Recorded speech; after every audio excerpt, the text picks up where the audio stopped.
The Wizard of Oz by L. Frank Baum. Adapted by Anna Udagawa.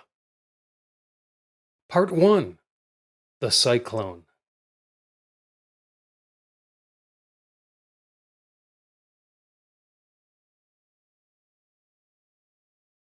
Dorothy lived in the middle of the great Kansas cornfields with Uncle Henry and Aunt Em.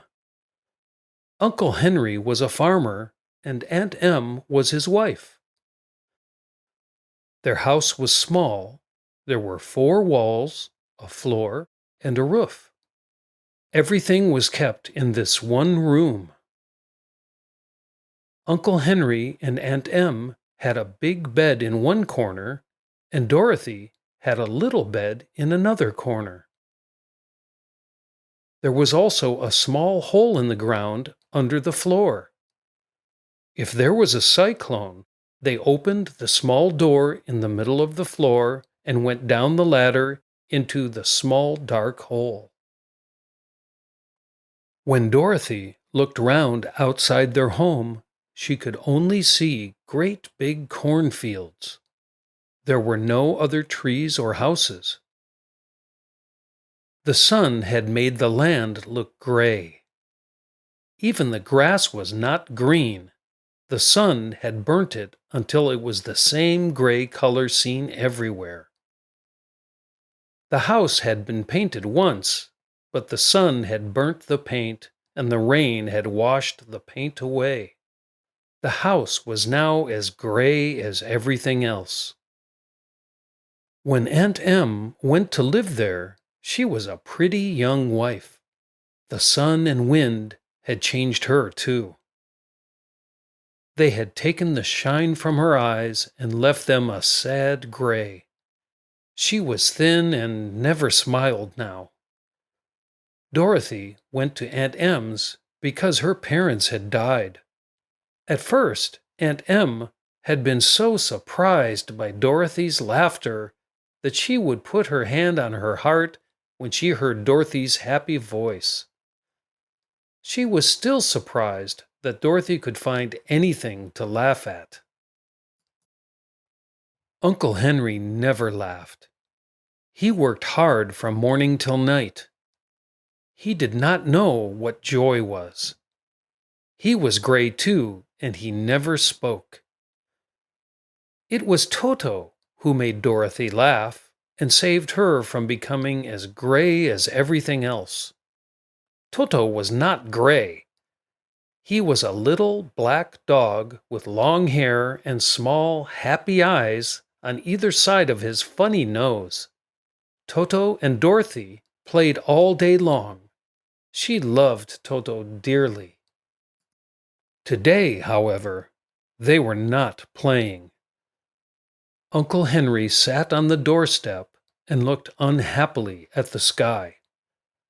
Dorothy was also looking at the sky because it was even grayer than usual. They heard the wind in the far north and could see dark clouds moving towards them. Suddenly, Uncle Henry stood up. "There's a cyclone coming, Em," he called. "I'll go and look after the animals." Aunt Em stopped her work and came to the door. One look made her realize that danger was coming. "Quick, Dorothy!" she shouted. "Go down into the room under the house!" Toto jumped out of Dorothy's arms and hid under the bed. So Dorothy had to run and find him. Aunt Em, feeling really afraid, opened the small door in the floor and climbed down into the room. Dorothy found Toto and started to follow her aunt. However, when she was halfway across the room, the house started to shake so hard that she fell over. Then a strange thing happened. The house started to rise into the air. Dorothy felt as if she were going up in a balloon. The north and south winds had met where the house stood and so made it the center of the cyclone. In the middle of a cyclone, the air is generally still, but the power of the wind on every side of the house lifted it higher and higher until it was at the very top of the cyclone. It remained there and was carried miles and miles away. It was very dark, and the wind made a terrible noise, which Toto did not like. He ran about the room barking loudly, but Dorothy sat quite still on the floor and waited to see what would happen. Once, Toto got too near the open door in the floor and fell down. At first, the little girl thought she had lost him, but soon she saw one of his ears. The power of the air was keeping him up. She moved carefully to the hole, took Toto's ear, and pulled him up into the room again. Then she closed the door so that it wouldn't happen again. Hour after hour passed away, and slowly Dorothy forgot her fear, but she felt quite lonely. Time passed, and nothing bad happened, so she stopped worrying and went carefully over to her bed and lay down on it. Toto followed and lay down beside her. Dorothy soon closed her eyes and fell asleep.